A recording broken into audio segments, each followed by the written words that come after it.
What number should be added to this so as to get this much.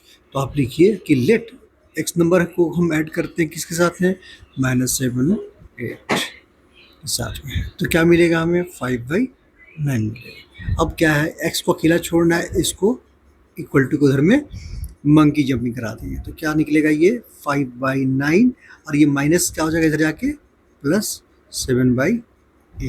क्या 8 और 9 को कुछ कर सकते हैं इसका एलसीएम, इसका एलसीएम किसी से नहीं कट सकता, को प्राइम नंबर है, तो आप क्या करो क्रॉस मल्टीप्लिकेशन में कैची, ये 8 5 के साथ हो जाएगा, 9 7 के साथ हो जाएगा और ये आपस में हो जाएगा। तो मैं करता हूँ इसको, ठीक है, 8×40 40 प्लस 8